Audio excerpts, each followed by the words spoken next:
Death, decay, difficulty, defiance. These words, and many others, are constantly used by gamers to describe From Software's line of Soulsborne games, the Japanese developer's most successful and critically acclaimed action RPGs. What started as a niche with Demon's Souls in 2009 evolved and exploded over time into an identity of its own, with recent games like Sekiro and Elden Ring bringing Souls-likes into the mainstream. But how did this all happen?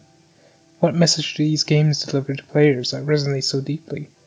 How do developers use game design, world building, interfaces, and interactions to communicate this rhetoric?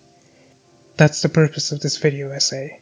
Drawing on extensive research and game studies, I argue that Soulsborne games, specifically the first Dark Souls, communicate the ideology of perseverance through the connection between the game's design and key ideological frames for rhetoric. The main methodology that I will use is engaging in critical play of the game's tutorial, the Undead Asylum, which ends after beating its boss, the Asylum Demon. Critical play involves analyzing the game's interface, inventory, interaction, and gameplay logs, which are methods outlined by ludologists Mia Consalvo and Nathan Dunn. But before we begin playing, it's imperative that I need to provide some clarity. What do I mean by ideology?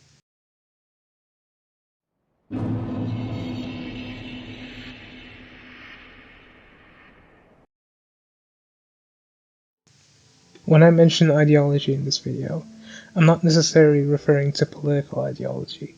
Rather, ideology, as described by French philosopher Louis Althusser, is, and I quote, the imaginary relationship of individuals to the real conditions of existence. Whilst governments and socio-economic factors can contribute to the creation and persistence of ideologies, they're not core ingredients. Ideology shapes how individuals, and in this case gamers, perceive their place in the world. Video games are a unique medium to communicate ideological belief because of innate features such as interactivity and imposed rules set by designers. This form of persuasion is called procedural rhetoric, coined by video game designer and academic Ian Bogost. In his book, Persuasive Games: The Expressive Power of Video Games, he outlines that procedural rhetoric, based off of visual rhetoric and media studies, is the art of using a game's computational features to persuade a player with a point to make. By leveraging the unique power of procedural rhetoric, Dark Souls argues that perseverance is the only path to success in a doomed world.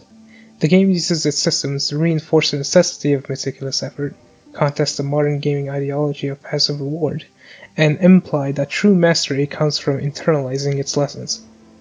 With that out of the way, let's begin.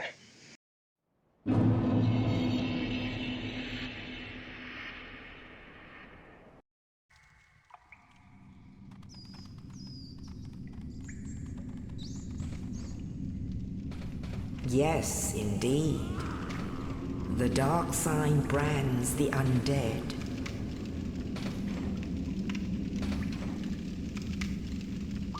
And in this land, the undead are corralled and led to the north.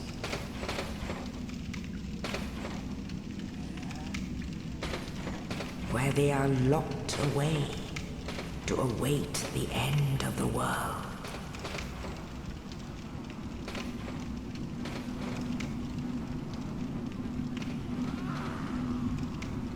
This is your fate. Right at the start, we're locked in a prison cell in the Northern Undead Asylum. Just as all hope seems lost, a shadowy figure, later revealed as Oscar of Astora, drops a corpse through the hole in the ceiling, clutching the dungeon cell key. This moment communicates perseverance through reinforcement. In other words, what the game explicitly tells us to do. The cell door stays locked until we pick up the key and add it to our inventory, forcing us to seize this chance to pursue a new path, instead of rotting away like the other hollow prisoners. Additionally, there are messages written down on the floor to instruct the controls necessary for combat. This interface interaction, along with the presence of hollows for practice, is another example of reinforcement, telling us what we should be doing to succeed in this game. Opening our inventory, we notice that our items have descriptions attached to them. We read the description for our starting weapon, where the game states that it needs to be replaced as soon as possible, implying that the player should get comfortable with using and experimenting with different kinds of weapons.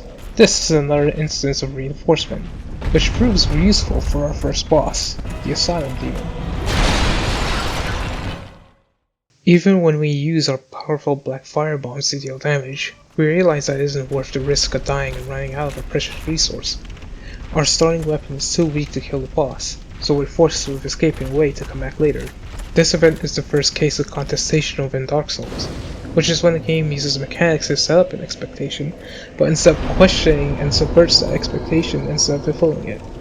Since it's the first boss, the player typically expects to beat it without any trouble, but ends up getting humbled quickly. The illusion of armor equals protection also subverts power fantasy expectations by affecting the roll speed. This supports the rhetoric as it prepares players to develop a smarter mindset, to come back when they're sufficiently ready. After escaping the boss and finding a new weapon, we meet Oscar face to face, in his deathbed. Oh, you.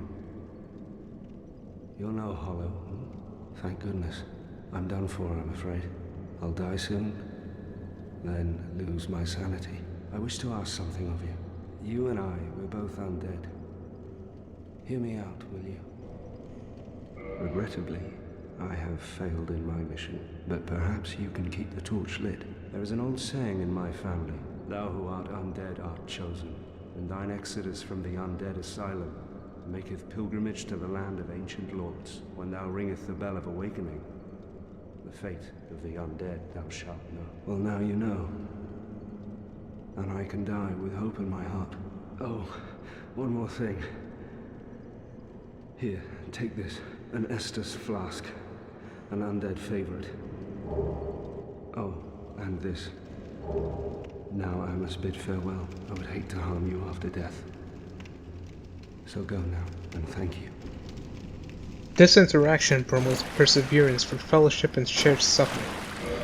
Using Consolable and Done to analyze this interaction, we see the game's rules demand engagement. Exhaust his fragmented speech to unlock his dying wish. Escape the asylum and ring the bell's awakening. The Estus Flask, a vital item for healing, serves to reinforce the game's rhetoric, as it inspires us to persevere with resources to break down barriers to success. Notice how there's no way to save Oscar or give the flask back to him. His fate is sealed, but it's up to us to fulfill his last wish, lest his sacrifice be in vain. After Oscar, we learn a new combat mechanic called parrying, where we parry an enemy attack and follow up with a riposte. The catch is that parrying requires precise timing, and a failed parry means a free hit for the enemy.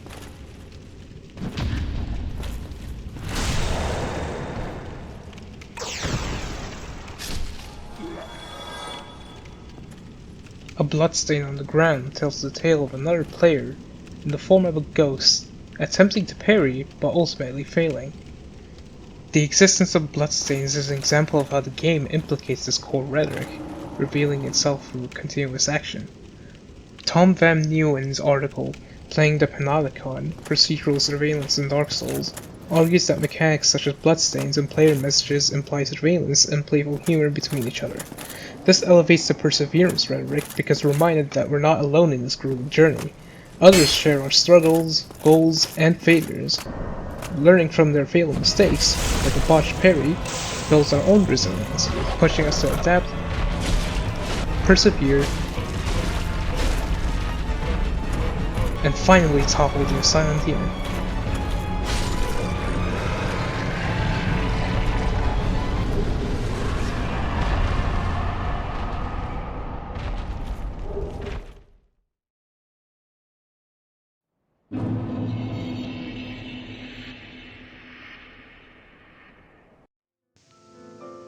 To conclude, I've argued that, in just 15 minutes of gameplay, the tutorial of Dark Souls establishes a rhetoric of perseverance from its rules, mechanics, and interactive systems. This rhetoric is communicated to the player via reinforcing and pushing the player to success, contesting alternative perspectives, and implying through surveillance of other players, which one can learn or take advice from. The rest of the game further continues this rhetoric. The player will die over and over and over again, whether it's from overwhelming odds or lack of spatial awareness. But despite this, the player is expected, and even encouraged, to persevere, to continue, and forge a path of success they can look back on and be proud of. And if they give up, well, they're no different than another Hollow.